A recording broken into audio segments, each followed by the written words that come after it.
Comrade, sir, hindi po ba yan parang diversionary practice na doon na concentrate kaya kayo pinupulong? Well, ang basa ko sa kay Don, tingin ko talaga makitid ang utak niya. I think pera-pera lang talaga habol niya. Isipin mo sinasabi niya pati kagabi. Bigyan siya ng pera kasi tatakbo na raw. Baka akala niya, yung ginawa niya, pwede niya takbuhan lang bigla. Hindi ganun eh. Kasi sanay naman yata sa kumuha ng pera tumakbo eh. Hindi ko alam ang background niya eh. Sir, tama po yung narinig. Tama po yung sinabi niya. After niya naglabas ng statement against yung hinihan kanya ng pera. Tama po. Since February pa, hindi ba? February pa siya humihingi. Nalaman ko na mayroon siyang affidavit na ganyan. Parang mga May yun eh. Tapos nalaman ko, kasi umiikot yung ano niya, affidavit niya, nag-leak eh. So just to clarify, sir, wala kayong inutos sa kanyang gumawa ng anumang krimen. Of course hindi. At siya lang yung maaaring gumawa ng mga krimen na iniigit lang laban sa inyo. Well, hindi ko masabi. Tingnan mo, sinabi niya sa akin, gusto niya umalis na. Sinabi niya sa akin, mas kinukuli. Maayos na lang daw niya, makompleto niya lahat. Sinasabi niya Portugal, sinasabi niya US. Hindi ba niya naisip ang dami niyang ginawa rito? Pwede ba pumirma na lang siya na magre-recant lang siya? Siyempre, kakasuhan din siya ng mga perjury kung ano-ano. Hindi niya naiisip yun eh. So you would ask a whole departure order against him para hindi makalabas. Well, hindi ko alam. Ang government na ang bahala dyan. Kung ano man ang lumabas sa investigasyon nila. Hindi in your part, sir, ngayon nag-file na kayo ng kaso laban sa kanya. You ask the court to the whole departure order. Well, kung pwede. Mas okay yun. Yes. Sir, sinabi na po yung Malacanang kahapon na si BBM po ay interesado dito sa kaso ng missing sa Bumeros. Para po malabas na rin yung sa totohanan. Yung sa sir, kanina sinabi mo na wala ka kung alam. Are you feeling para, ano man po yung, kung meron o wala, pwede kayong matanong ng BI po kaya, and ano po, sinusuportahan niyo siyempre yung sinabi ng Malacanang na para malaman yung kung katotohanan. Kasi prominent figure po kayo sa word ng sabong. First, kaya naman ako nandito. Yun na yun eh. Nakikipag-cooperate na ako. Sinasabi ko lahat. Kung ano yung nalalaman ko. Kung ano yung abot lang ng isip ko. May sabihin ko yung mga hindi ko alam na ganyan. Kaya tatanungin niyo ako about the case ko. Ano nangyari sa mga ano. Hindi ko alam yun. Yung nalalaman. Nalalaman ko. Wala kami. So, sabihin ko, tama naman yung sinabi ng ating presidente na kailangan malaman ng katotohanan. Kaya lumabas na ako kasi kung lagi pakikinggan siya na siya, eh baka lahat kami guilty na. So, i-repeat ko lang na the reason na nandito kami and the reason we filed the case is because number one, for the truth to come out.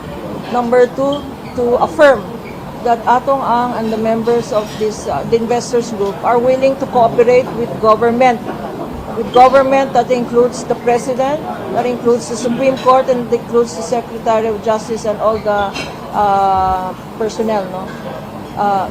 To come out with the truth. We are on the side of justice here. We are on the side of the families who lost their loved ones, who up to now do not know kung saan ang kanilang mga kapamilya, no, kamag-anak, no. So sana sa mabibigay namin ng ebidensya sa complaint na to, because meron mga affidavits dito, no. Sana mabasa rin ng gobyerno and we will furnish them a copy so that sundan nila yung mga leads. Hindi lang isang lead lang na false pa and misleading. Huwag silang maniwala sa hearsay evidence na isang whistleblower na alam natin, based on personal knowledge, na siya ang nag-i-extort. Kasi ang pera-pera lang to at sinabi niya na gusto na niyang umalis ng country, no. Ang pag inosente ka na tao, gusto mong harapin ang kaso para maklear ang pangalan mo. Yung mga feeling guilty lang, sila ang gustong tumakbo. Sila ang gustong mag-disappear.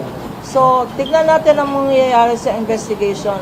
Pero dito sa kaso, we are very confident that there is strong evidence for the 5 cases that we have filed on behalf of Atong Ang. Question, Manila Times. Sir, last question, tingin ko lang. Ano ang masabi niya naman about breaking allegations on Sunshine? Although binanggi na ni si Sunshine yung allegations na yun, yung breaking allegations, ano po masasabi? Wala naman siya kinalaman sa kaso, pabayaan na lang natin.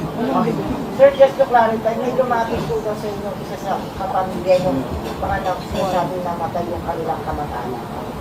Araw nila taklolo sa inyong justicia. Wala. Sir, GMA Public Affairs, ano po ang gagawin niyo sakaling bumili po yung mga kaanak at mga nawawala sa buhay? Well, yung nga lang, kaya naman nandito na ako para matulungan na rin. Pero kailangan niya, kailangan niya ata akong bumalik doon, pipirmahan kami uli. So, ayun, nasabi na namin lahat.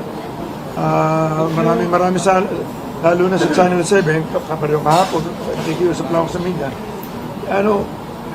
Gawin yung fair lang, katulad na hindi naman niya narinig ang side namin. Kahapon lang, isipin nyo, biglang inilabas na niya na sinusuhulan ko si Don. Dapat tinanong muna niya, binabalanse bago siya maglabas. Di ba? Yun ang parang one-sided eh. Dapat, pag may mga ganong media, di ba? Kung ako tatanungin sa media, may nag-accuse, dapat yung ina-accuse, tatanungin muna bago maglabas, both sides ilabas. Katulad niya. Late ako nagsalita ngayon. I'm sure hindi ako i-cover ng Channel 7 siguro ngayon. Kaya po, marami sila. Talaga ito simula umpisa ito mo. Hindi ko alam kung pinapondo, gumawa pa sila ng pelikula. Ako na naman ang kontrabida. Ayoko nga mag-artista eh. Simula bata ako. Lagi ako kontrabida Saan si eh. Jan? Ayan, kasalanan ni Jan.